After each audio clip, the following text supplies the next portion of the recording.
Hi, everyone. I'm Summer. I'm Carrie. And this is Hopecia Podcast. I'm nervous. Oh, don't be nervous. It'll be fun. Fuck. Oh my God. What the hell just happened? What the hell? What is happening? Make sure you come back. We're going to do this bi-weekly. So make sure you come back to talk to us more about, sex, drugs, and self-improvement. This is Hopecia Podcast. And as you see, you can actually see me this time. I got a new phone. Looks fantastic. So clear. Thank you. So we told you we would be talking about sex, drugs, and rock and roll. Or actually, I'm sorry, sex, drugs, and self-improvement. Although I got thrown off by Carrie's T-shirt. She's got me sidetracked. And so we're going to dive right in with that today. We have Dr. Faith, who I affectionately referred to as the fuck lady. Which she can explain later because she has a number of books that all have the word fuck in the title, which I am a big fan of. How are you today, Faith? I'm good. How are y'all? I mean, I say I'm good, but I'm middle-aged. So like my body aches and I've had a headache for a month, but that's good. That is just this whole state of existence at this point, right? Yeah. I didn't expect it to happen so early. Like I knew that happened, but I thought it was, later now. Yeah, no, it's now. And it's tough, when you still look fine, but, your body still hurts like an old person. It's a bad. Oh, my. I stayed in bed an extra hour this morning for the sole reason of, for the first time in months, I woke up with no pain. And so I said, I'm going to lay here because as long as I don't move and I don't get up, then I might stay pain-free. So I just laid there. Okay, so you are, what is your official title? Sex therapist? So I have a postdoc in sexology specifically. Okay. So there's not like a lot of designations around that, but some certifications do sex therapy, some do sexology, and mine is actually sexology. So basically I do a lot of work around sexual intimacy and, physical intimacy. My background is trauma therapy. And so that, like, I wasn't going in like, oh, I just like to talk about pervy, kinky shit. Like, I'm cool with it, but that wasn't like the goal. But that's what a lot of people really needed to work on if you're doing trauma therapy. And so I had to go back and learn a lot more because most doctoral program or masters and doctoral programs don't really cover that for therapy degrees. So that's why I got the postdoc. Oh, okay. So before we get started, because we're going to talk about kink and some things today, but before we go there, the discourse, by the way, about kink and pride this past season really highlighted the fact to me that a whole lot of people don't even know what kink is. What constitutes kink, any of that. But I would like to start with you giving your definition of sex, please, because I've seen way too many people who are still on it depends on what the definition of is nonsense. Yeah. So.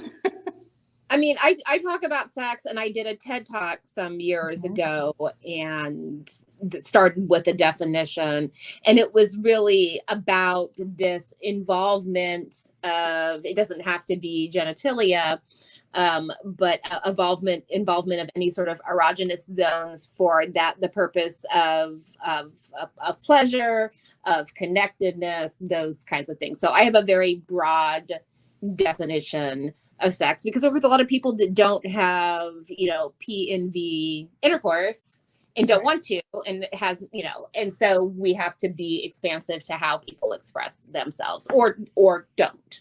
So for me, it's about pleasure, it's about connectedness, and whatever is an erogenous zone for you in that process.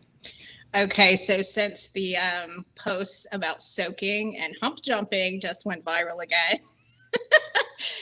Let's be clear that soaking is sex. I am sorry to all the Mormon youth out there. You are having sex. It is hump jumping is perhaps the most boring threesome I have ever heard of. Just please go ahead and have sex. Yeah. Okay, so can you define kink for us? I mean, to me, that's what is considered, and I say this culturally, it's a culturally considered unconventional sexual preference or behavior, right? So because when we're saying, well, it's unconventional, what does that mean? It means that within our cultural paradigm. So what may be unconventional in one place is a vanilla Wednesday in another place. So, every culture sort of has its own, and that could be cultures even within, so I'm not even saying like, well, in the US, but that could be, like you mentioned, like in the Mormon church, what is unconventional. And so anything that's sort of outside of those norms of convention is the kink umbrella. Okay. All right. So what is BDSM? So BDSM is any sexual preferences or behaviors that include like bondage, discipline, dominance, submission, sadomasochism. It's about a power exchange. So people think of it as being about pain, and it can be, pleasureful pain, but it's really about that power exchange and being able to create a space where you can play with power and play with those dynamics safely.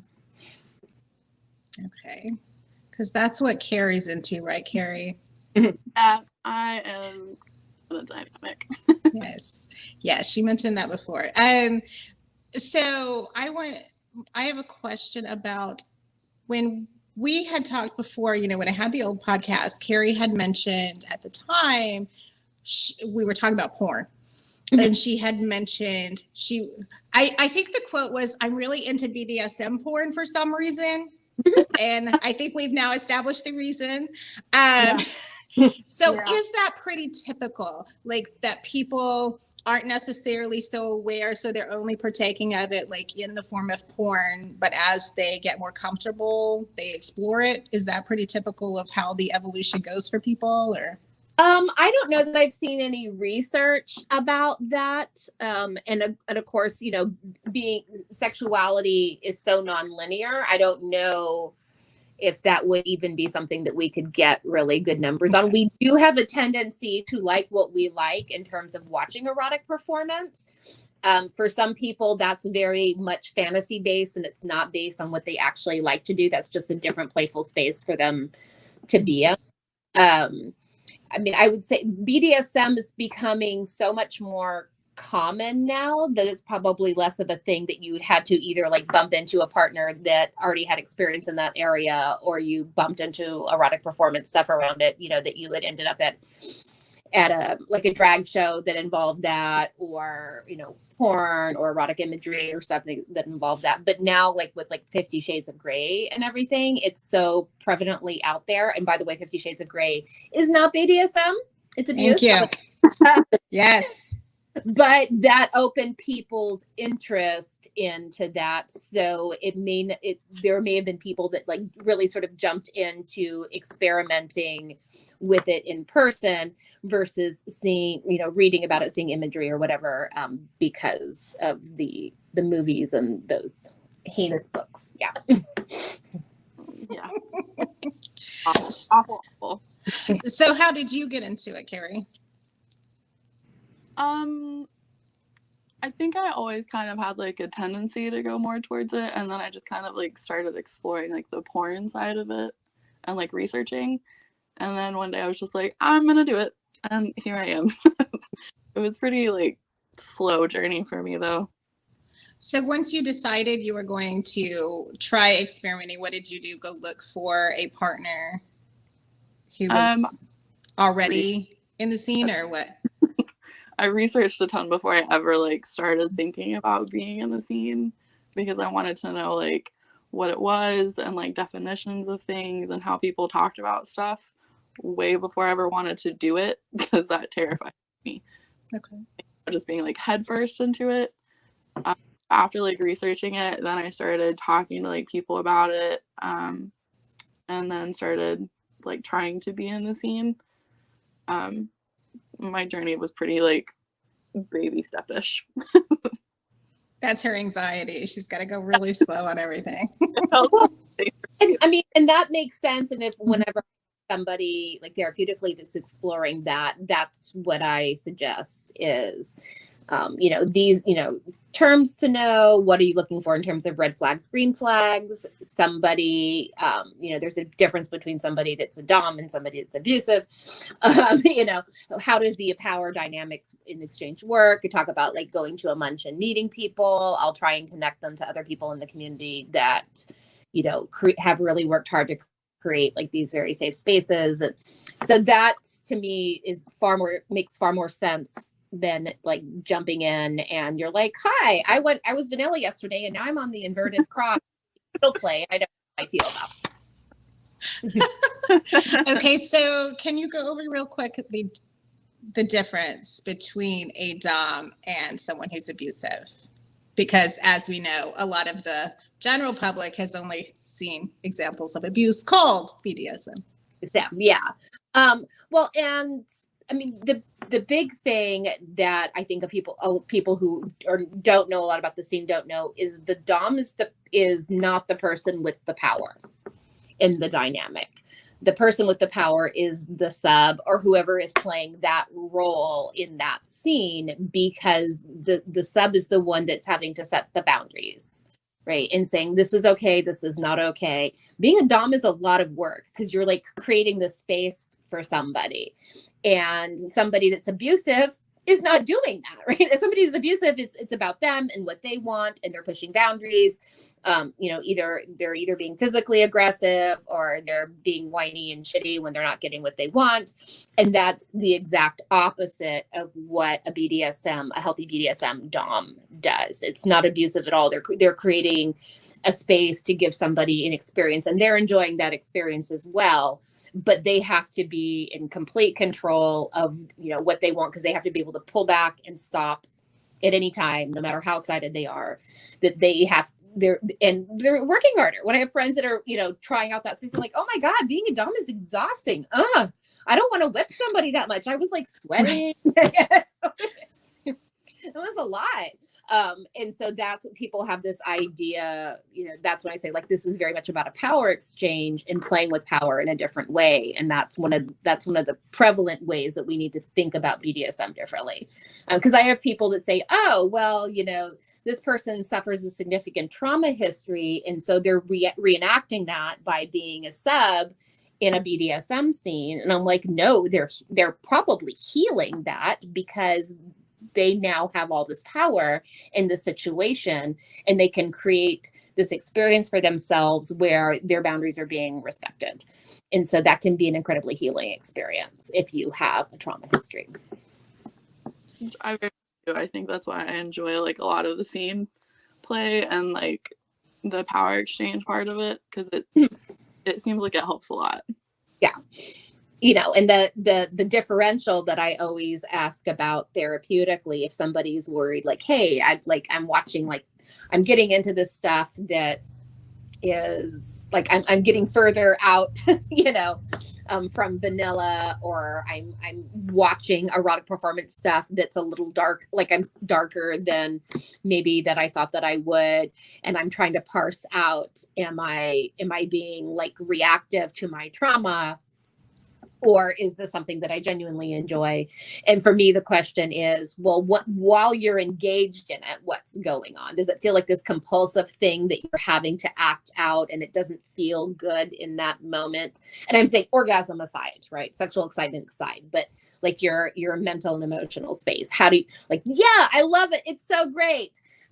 Or I really I just felt this compulsion to act this out. And to me, that's the difference in being able to be in a very playful space and play with power dynamics versus reenacting a trauma. Because usually when I ask clients that, they're like, oh, well, I have all this shame. And I'm like, okay, so if nobody gave a shit, like what you were doing, if everyone's like, let your freak flag, that'd be amazing. I'm like, okay, so this is not, you're not actually ashamed. Society's shaming you. There's a difference. You like what you like.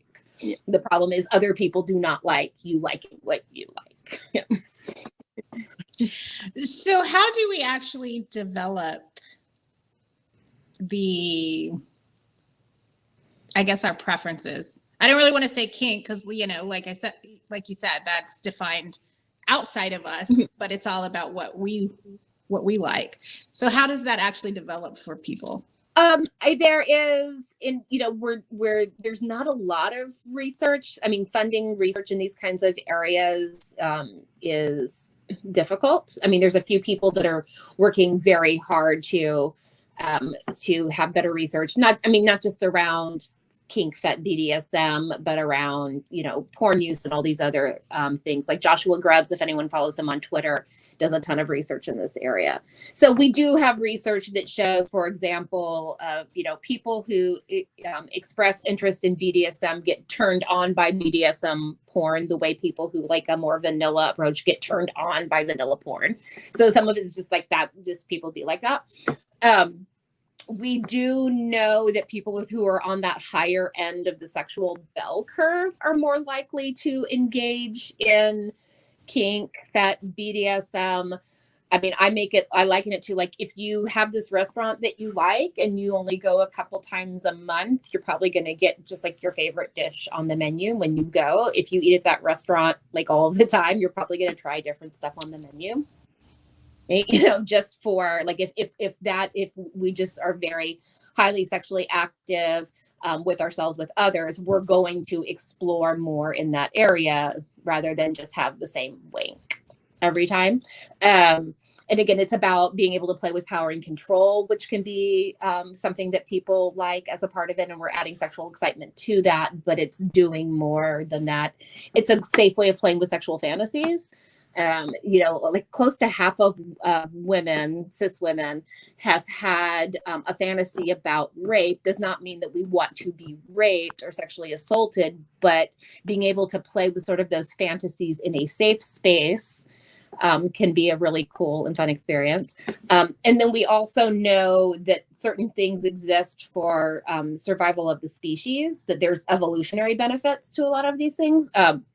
So especially when we look at things like fetishes, which tend to be more the domain of at least cis men. I don't know about trans men so much because, again, research is lacking, because there's a testosterone imprinting that happens that makes sense for survival. So I'm super curious as like if trans men are taking T, if they get that same effect. Is what happens is things that are around you imprint into these interests.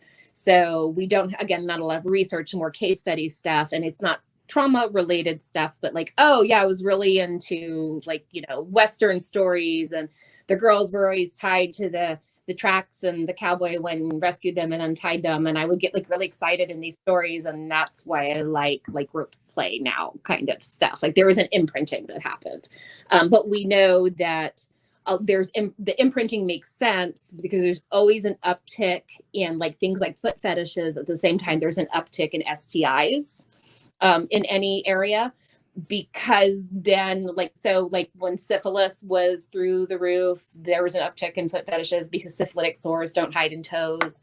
So if you were wanking to feet, then then you're much more likely to survive this STI bump in your area to then go on and survive and have kids later, or all these other things that we need to do for the species. So there's always been reasons, even beyond like, hey, this is just what we're around, but it makes sense that our brain would be like, oh yes, feet, rape. So and also like it's fun. People like having fun. Sex is supposed to be fun, and BDSM hella fun. I had no idea there was a connection like that for fetishes. Yeah, that's interesting. Jesse Bering writes. He is in, I want to say, Australia or New Zealand, but he's an evolutionary psychologist, and he's written several books, and two of them are specifically about evolutionary psychology of sex. He wrote "Why is the Penis Shaped Like That?" and he wrote "Perv."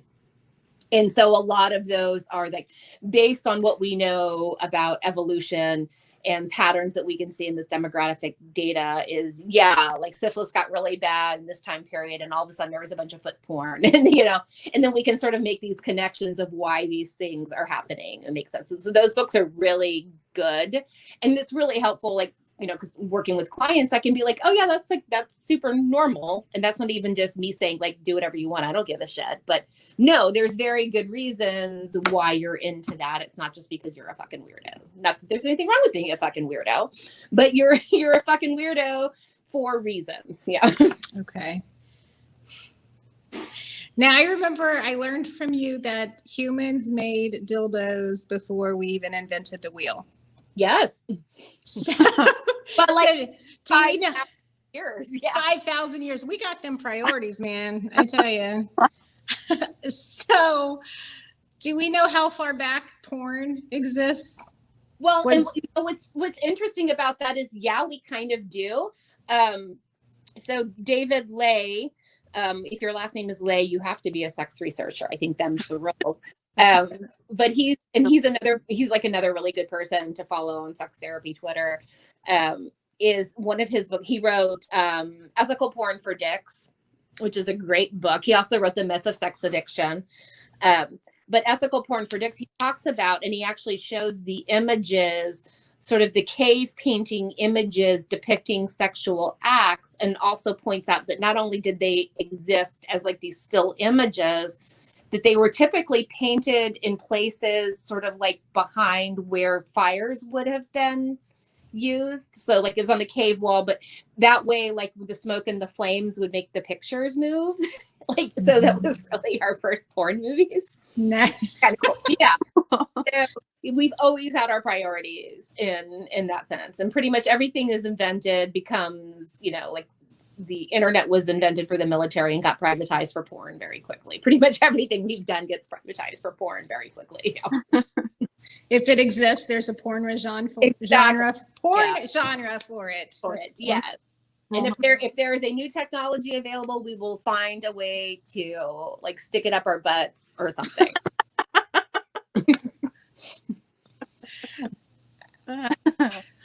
I just lost the next question I was going to ask. Oh, okay. So Carrie and I both grew up in, weird Christianity, evangelical specifically. So in those circles, still, they teach porn is addictive. It will destroy your brain. It's as addictive as heroin, I think, is what they like to throw around. What say you? No. No. And that's not me saying that. That's what the research says. There is a reason that porn addiction does not exist in the DSM or the ICD, nor does sex addiction. Now, anybody can have an out of control behavior, and that's not the same thing as an addiction. Yeah. And that's really important. And of course, you see a lot of these in these places that are treating sex addiction and porn addiction and cell phone addiction and all these things that are not actually addictions. They're making tons of money off of this, and there are a lot of them that have these ties to these more evangelical faith-based communities. And it's this idea of controlling people by controlling their behavior and shaming their behavior, like no FAP, like all of those places are tend to be tied to fundamentalism. They're just the brain, everybody's brains light up during sex. Like that's how it works. That's how it's supposed to work. If we're getting back into evolutionary psychology, we're supposed to like it. So we will continue to do it. So we will propagate the species. That is, brains are supposed to light up during sex. That's what everybody's brain does. So it's not like, oh my goodness, this is just as addictive as heroin. And also, if somebody's having an out of control behavior around sex or porn or whatever, we have to be treating it differently than we would treat an actual addiction. The only thing in the DSM that's listed as a process addiction, meaning that it's not a substance like heroin, but something that you engage in, is actually gambling. because gambling does change and light up the brain the same way a substance does. And in fact, one of the best treatments for gambling addiction is an opioid blocker. The one place that the DSM and the ICD differ is on gaming. The ICD does list gaming as an addiction, but really what they're talking about is like the gaming when you have to, like, they have those boxes, like, I'm not a gamer, so I'm forgetting the word, but you purchase these boxes and you don't know what's going to be in them to help the game. And so basically they're talking about gaming that has a gambling aspect to it, which is, and the DSM, the Diagnostic and Statistical Manual, the one that the APA has here, says, like, yeah, but that's not the same thing. Not all like Monopoly is not fucking addictive. It's boring. Yes, so, it is. Right. We're talking about a very specific kind of gaming. And so, like, if you're using the DSM, that doesn't exist. So if somebody says, hey, I think I have a sex addiction, like, I'm looking at, what is okay, so what does that mean for you? How do you perceive this as being out of control? Sometimes their behavior really is very out of control and dangerous. Sometimes they're perceiving it as being out of control because of, like, the history that they grew up with or whatever. And looking at other stuff, like, a lot of times what people consider that they have some form of neurodiversity. There's a huge overlap between having ADHD and engaging in risky sexual behaviors. Those kinds of figuring out, like, what is the behavior and what's the underlying issue. David Lay writes his book, The Myth of Sex Addiction, is great, and he writes about how whenever. If people are, like, using, more porn and, they're wanking a lot, it's not all of a sudden they've gotten to this addictive territory. There's probably other stressors going on, and that's their coping mechanism. And as those stressors go down or are managed, then so does that as the coping mechanism. Usually when I have somebody that's saying, like, they're having a problem with this, they've been at home, even pre-COVID, like, oh, I work from home and now everybody's home. So like we're having, like, let's get them out, let's get them doing things. If they're, suffering from depression, anxiety, trauma history, working on that stuff. And then and also being really pragmatic about being safe in their behaviors as well. Get on PrEP. Get a fucking IUD, have plan B if you have a uterus, and kind of, because I know people too that are they're bipolar. And so their sexual behaviors, like, they take their medications, they're doing everything they're supposed to do. But if you live with a mood disorder, sometimes that gets spiky, even if you're doing everything right. And so part of their treatment plan is to protect themselves by being on PrEP and all these other things, because they know that their decision-making doesn't get really good when they're hypomanic. But that doesn't mean they have a sex addiction. It means that they're hypomanic and a lot of their brain safeties get turned off. So yeah, I have clients all the time where I'm like, okay, hey, like, I'm single now, I was married for 30 years, I'm gonna go get digged down, and I'm like, right on. So let's look at, being safe in this process. And they come back and, like, hey, yeah, like, we got a broken condom, or I got, stealth removed or whatever. And I'm so glad you told me to, like, get on PrEP and all those other things. All of those things are very helpful to knowing that you have a tendency to enjoy, like, more risky activities, having multiple partners, those kinds of things. Just because people have asked me this question a lot, so I know a lot of people don't know. Can you explain what PrEP is? Yeah, it's what it is a medication that significantly reduces your chance of getting the HIV virus through sexual intercourse. I think it's like 95% effective, maybe more than that. Yeah, somebody's going to, like, challenge our lyrics and yell at us on Twitter, our statistics. And I think that for, like, intravenous drug use, it's still like 80% effective. Intravenous drug use, obviously, it's, it's going directly into the veins. So the body's having to fight that off. So you can take it pre-exposure, which is PrEP, which means this is just something that you're on. And you can also get PEP, which is a post-exposure, meaning, like, you went out, you weren't planning on doing anything, you had a little bit too much to drink, you woke up with somebody, you you're like, don't remember a whole lot, but it smells like something maybe happened. So you can take PEP if you're, if you think that you may have had exposure, just like taking a plan B pill to prevent pregnancy after the fact. Is And it just as effective after post-exposure? It is almost as effective. Yeah. I mean, it's always going to be better to plan ahead, just like, you know, if you're trying to prevent pregnancy, having something ahead of time rather than taking plan B later is going to be easier on your body and a little bit more effective. I can say I have bumped into frustrations of PrEP being thought of as being something for gay men or sex workers. And I've had clients that are, you know, cis straight women who've gone in asking for it. And they're like, no, you don't need that. You're not high risk. They're like, I'm dating. And I mean, I'm mostly dating men and a lot of men are trash. So this is probably just an idea for me. And have bumped into that. So I usually tell people, like, if this is something that you're, you know, wanting to get for yourself, there's clinics typically that specialize in, you know, STI testing, giving people PrEP, those kinds of things. So I send people, like in San Antonio, it's in Austin, it's the Kind Clinic. So I'll send people directly to the Kind Clinic for that. Planned Parenthood does, rather than a lot of like PCPs are like, oh, you don't need that. You're a middle-aged woman. And like, you know, you're a middle-aged woman. You're like, I'm a middle-aged woman that's getting digged down. Give me the PrEP. Yeah. I'm going to use that exact phrase just to see what reaction I get next time I go to the doctor.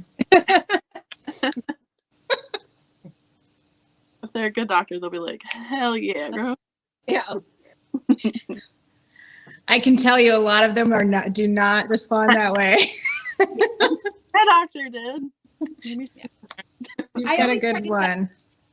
Medical professionals that are very you know, comfortable with that kind of stuff. It's everybody's overwhelmed and their schedules are full, so that's getting more and more difficult as a year and a half into COVID. And I have an asshole cat here. Speaking of people who like BDSM, she's asking me to spank her butt. My little BSM kitty. So yeah, anytime you have a doctor that's knowledgeable in that area, far better. But, you know, I definitely had clients just try and get it from their regular PCP who was deeply uncomfortable with it. I'm like, yeah, just go to Kind Clinic. It's just... Nice. Okay. Let's see. Anything? You're in the scene, Carrie. What? Any questions for Faith? I don't even know. I am so far out of my element here. Carrie actually had to teach me what tentacle porn was a few years ago, and people talk about it. Right.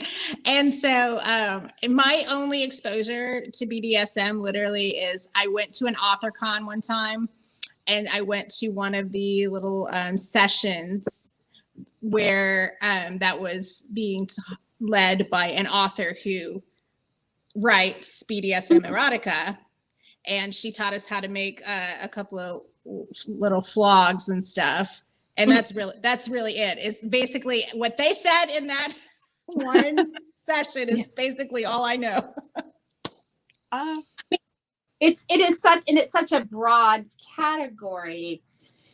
Even when you're like, define it for me, and you're kind of looking at me like, that's a really general definition, bitch. Because it can be so many things. You know, it can be the inverted cross and nipple play. It could be like, you know, some people love the aesthetics of rope corsetry, and it's about how pretty it is, and there's, you know, nothing about the actually being tied up or anything. There's some people that just like the power exchange, and what they want is like, they want their dom to tell them what to wear every day, and there's no pain, there's nothing physically going on there. So the power exchange of somebody telling you what to do or whatever. I think like the most like interesting part of BDSM for like me personally is all the different types of stuff that people like experiment with, and like the types of roles people take on. I don't think I've ever met, like, I'm a submissive. I don't think I've ever met like a submissive that does like one kind submission. Same as like with dominance. I don't think I've ever met a dom that does like one kind of thing. It's just so interesting to me to like talk to people and figure out what kind of stuff they like to do and like the different hats they wear. It's so interesting and cool to me. Yeah. Have you found that they do have like the thing that they're most into? Like, because I found like rope people are really fucking into it. I don't think I have like a specific thing for me personally yet. I'm still exploring, like my dynamic is still pretty fresh. Mhm. I think like for me and a lot of like the submissives that I gravitate to, I think we're all mostly into like the masochism part of it. Like there's other little parts of my submission that's like whatever for me, but that are specific to me is what I mean. But like I think I gravitate more towards the masochists. Mhm. And it's just weird. Like I don't know why that would be like a thing that people are into, but like we are, and it's fun. I enjoy it. I mean, because you are getting all those neurotransmitter releases, not the same as heroin, but that it is an enjoyable thing, just like, watching your favorite show that you on Netflix that you had waited all week to watch, or I mean, more than that, but like we have things that we enjoy that of course are setting off serotonin and those kinds of things. But there is not a BDSM receptor in the brain the way there's an opioid receptor in the brain. Yeah. I also tend to gravitate a lot towards like the littles. Like What that does that is mean? our most like Do you want to explain or do you want me to? I can explain like for me, when I go to like little space, I tend to age regress. Oh, okay. Yes, I have read about this. Okay. I tend to go back to like early like middle school, maybe like probably like 6 or 7, maybe 8. Like I don't really know like what age I go to for me personally, but like I tend to get really needy and I need all of the attention and like cuddles and like toys and blanket like coloring. Like it's just a lot of people say like the same thing, but there's people that go younger. And sometimes people want like the pacifiers and they want like the diapers and they want to be like bottle fed or spoon fed. Like it really depends on every little.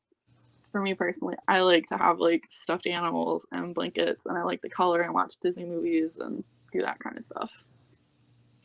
And I think that was when we were talking earlier, like when I'm looking at it diagnostically, if somebody's concerned about their behavior, like that little space, being in that subspace is a little, that's one of the places that people tend to get concerned about, that I ask about, like, okay, are you enjoying it in that moment, or is like, were you molested at that age and you feel like this need to recreate that, versus being able to be small and safe and all of these things. So that's probably the one that people ask me about a lot, or when I'm doing consulting work, it's like figuring that out. There's a yeah. I like to have space and recreate it because that's about the age when a lot of my trauma started. So I like to make like space and have like my caregiver with me, like watch. And be able to be in that space in a non-traumatic way, right? Versus I'm going to be with somebody who's unsafe, who is treating me the way my abuser treated me, and I'm basically just reliving this abuse, versus being able to, every age we've ever been is somewhere in our bodies, right? And we connect to that in many different ways. I mean, we've all had an experience where we felt like really abandoned. And so we sort of go back to the age of our first big abandonment, and we're emotionally reacting from that place. And so choosing to be in that space of like, hey, I really miss what it likes to be 8 years old and be safe and just get to do things and like be able to be excited about stuff without being made fun of, or, and all those other things that happen, and being able to be playful in that space. And there is probably the best book I've read, continue to do book recommendations. It's called The Big Book for Littles. I can't remember the author's name, but she is a professional big and a scene little, so she can speak to both spaces because she's a switch in Big Little Play. And so that's a book, and it's self-published. but it's a really good book about being in that space and being in that space, you know, like safely and those kinds of things. So that's the one that I recommend whenever like a therapist reaches out going like, I'm kind of getting freaked out about this little play because of their trauma history, and I want to make sure that they're being okay, you know, and how are they in subspace, what's their aftercare, you know, for those kinds of things, and planning around all of that. Because there has been only one time where what somebody was engaging in was clearly only trauma reactive, and it wasn't really an enjoyable thing. Like he was getting sexual release, but enjoyment is not the same thing, right? And what he was like, there was something around his trauma that he was sort of trying to work out in his sexual expression. And it's like, okay, so we're going to work on the trauma, and this is the only case I can think of in all these decades where I'm like, I really want you to not engage in that kind of erotic imagery use right now while we work on this, and let's see what happens. And it turns out that really wasn't his viable interest. And as we worked on the other stuff, he had that it was a reactive thing that he was doing, because generally what people like is what people like, and it's not harmful, you know, as long as we're being really careful around things. There's only one person I can think of there, and I'm trying to be careful, like not to give any specifics about it, but what he was watching and engaging in was very much about this need to process his trauma, but he was only re-traumatizing. Yeah, I keep a lot of like my little stuff like non-sexual. Mm-hmm. That's just how it has to be for me. I know other people are different. And that's a space too where we see more consensual non-monogamy. Mm-hmm.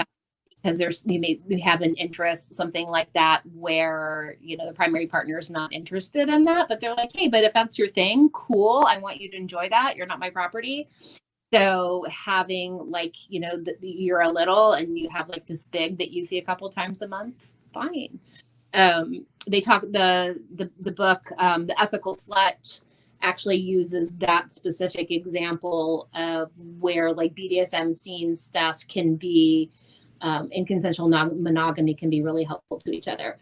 Jay Wiseman right now is working on a book about the overlap.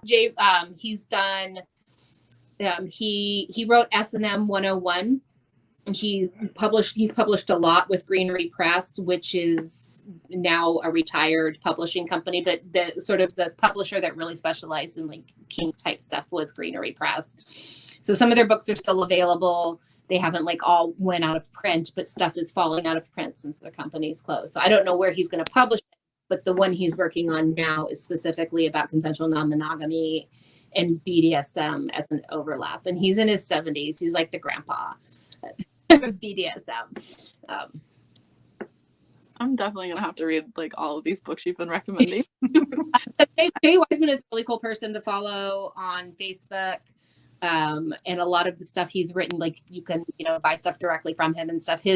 I have like a whole shelf of Greenery Press books that I have collected over the years. Greenery Press was The Ethical Slut. That's Janet Hardy and Dossie Easton, and they founded Greenery Press. So there would be a space for that. A lot of these books do end up being self-published just for that reason. Especially, like my publisher publishes in that domain. I think like Jessica Kingsley publishes a little bit in that domain. Cleus does, but a lot of people end up self-publishing. And I've even had people ask me about it. I'm like, honestly, you'd probably just do better self-publishing that, because that's such a specific thing. And that way, you know, you're just selling it directly rather than dealing with a publishing house and you really only sell a couple hundred copies. So sometimes it's about having to search for it and seeing how they're reviewed and asking people like, hey, what's a good book about, you know, XYZ, and getting recommendations. And my clients that are in the scene will always send me stuff when they find cool stuff. Like, oh, there's a new yes, no, maybe checklist out here that I really liked, or this was a really good blog about love languages and BDSM or whatever. And so they're really good about sharing things back with me, knowing that I'm just like, I'm an information nerd. I love that. Also real important, can we please talk about aftercare and how it is not engaged in enough because people don't talk about it? Yeah, I mean, and the basic definition is when you're, so when I use the term playful space, it is, or scene, like it's a break from reality, and we're, creating this space in time and physicality to engage in something that we enjoy with boundaries and parameters and all these things. And so, and especially you get into a headspace around that, we call it like subspace specifically, where you're just very middle brained. And so sometimes your aftercare is kind of like bringing you back up, making sure that you're okay. People think of aftercare as a physicality of like, ooh, like it looks like that whip really like gashed you open. Let's put some Neosporin onto that. But to me, it's more the emotional, hey, how are you doing?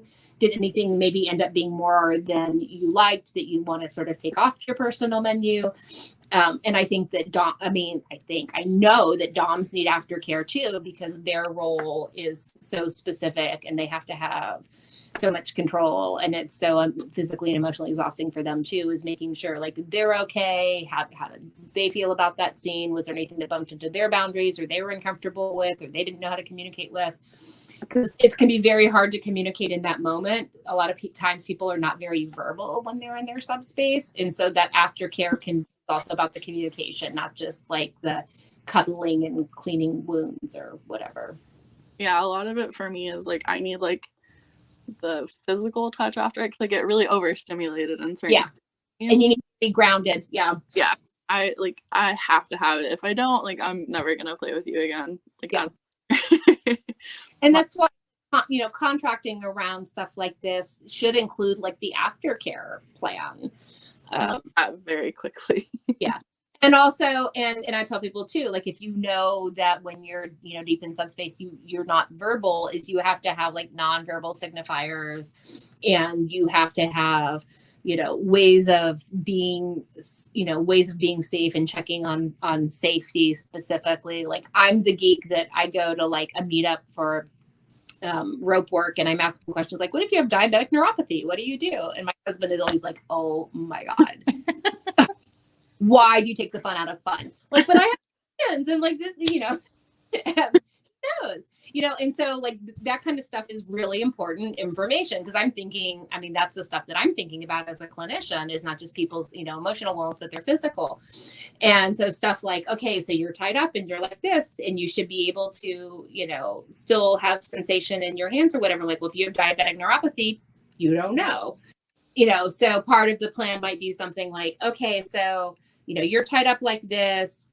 The Dom is going to put his hand over yours and say, push up. And if you can't, he's going to cut the rope, right? Because that's showing that you're not safe.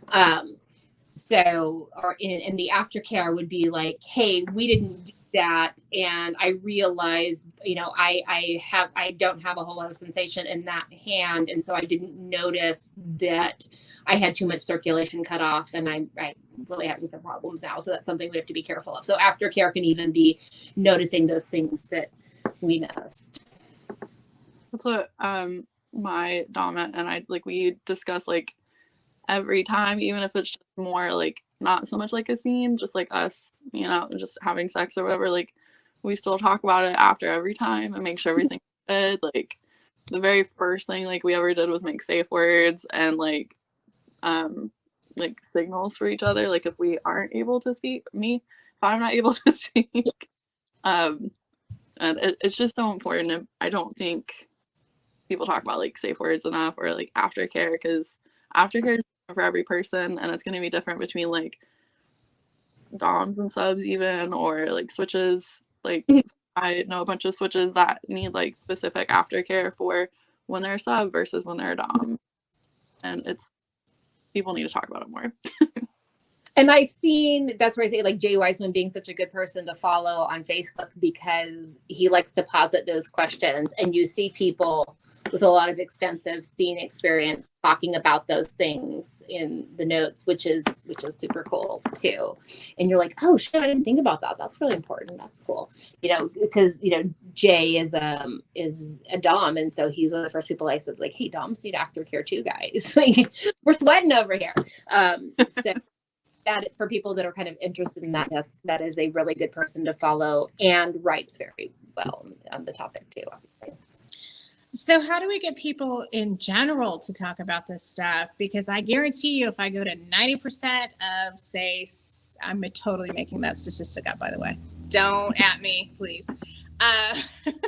But most cis straight men and bring up aftercare, they're not going to know what I'm talking about. Yeah. And I know that because they almost none of them do it. And it's even for like vanilla, like they need that too.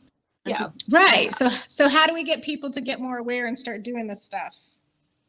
Well, first of all, I mean, I love Gen Z because, like, I mean, as a Gen Xer, like, they're just as disaffected as we are, but they have, there's a lot bigger numbers. They're going to be the ones that change the world. So I'm seeing that these conversations are being had earlier and more pragmatically, just, with different generations. And I'm always like, here's the car keys. I won't ask you to fix my computer. Go fix the world. Thank you. So that's helpful. I think that it tends to be more an issue, like somewhere like for our generation of not talking about it. And so we have like, okay, well, I guess somebody has to have the conversation about the fucking birth control. I guess somebody has to have a conversation about the fucking aftercare, or you ain't getting none. And I think that we need to be doing more of that. And that's why I did a TED Talk some years ago and stuff, is trying to get having that information out there from somebody with a lot of letters after their name is helpful, right? Like somebody else can talk about hey, I'm a senior in XYZ and they're brilliant and they know their shit and what they're talking about is incredibly important, but everyone's like, you're just a perv. I have a lot of letters after my name, and my first name is Doctor, so people are like, oh, maybe that's very important then, and that's why I do go back to this is what we know from the research, this is what we don't know because the research is limited, and try to ground it in that so people realize this is just a way that humans express themselves and there's nothing fucking wrong with it, and that these conversations are incredibly valuable. But that's true of all those conversations about active continuance consent. I was on a radio show where I got in an argument about it. It's like, well, that takes all the mystery out of it. I'm like, and the rape, so that's fine. Yeah. But it doesn't have to be. I had a client who's kind of exploring the scene right now, and we talked about, I said, active continuous consent can be sexy when it's done well. And then I remember we had that conversation a few months later, she's like, oh my God, I see what you mean by that. I'm not doing anything till you tell daddy what you want. You have to use your words. You have to tell me what you want before I do anything. Is sexy. And people think that it's going to be these uncomfortable SNL skit conversations, but we can, may I touch left breast, or it can be done if all of this is a playful space. Those conversations can be had in that space as well. And we're talking about cis straight men. If they don't like it, then they can go fuck somebody else. But most men will be like, okay, and they'll do whatever. And if they don't want to, then they can fuck someone else. Well, I mean, I've told many of them that. Just go fuck someone else. I'm not. I don't like condoms. Well, cool then. I guess you're going to be having sex with your hand then, because your hand doesn't care about a condom, and I do. Yeah. Now, my favorite is all the condoms in the world are too small for them. I love that excuse. It's been a minute, but I posted a video where I put my hand in one and was. Could you actually use a condom for fisting? I was curious, and I'm doing all this stuff with it and did not break the condom. And I have big hands compared to the rest of my body. And if I could fist somebody wearing a condom made for a dick, your dick is not that big. Yeah. Now, since we have made all those men cry, thank you for being here. And please shout out some of your books so people know where to go look. Oh, yes. Yeah. Because you said, yes, I'm the fuck lady. So my book is on Fetishes, which is a book about trauma. And because it did so well, and I became, you know, the lady who's unfucking the title. All my books have that in the title now. I've already lost that fight, and so it is what it is. The book that I wrote specifically around sexual intimacy is Unfuck Your Intimacy. And there was a bunch of stuff on consent that I did not have room for, so that became a zine, which is like a small pamphlet speaking about consent, and mostly consent around sexual acts, but consent can be all kinds of things. And then the boundaries book, I think, is a big relational one too. Unfuck Your Boundaries, because it's about boundaries and different kinds of boundaries, and then communication around them. And it talks about coercive control. Summer, I know that you've had a lot of conversations with people about that. Yes, he didn't beat you, but that's abusive. You know, Right. And maybe it's abusive, but that's fucked up. That's abusive. That's coercive control. So, you know, I wanted to write a lot when they're like, hey, do you want to write a book about boundaries? I'm like, it's not going to be cute, but sure. And that's what they got.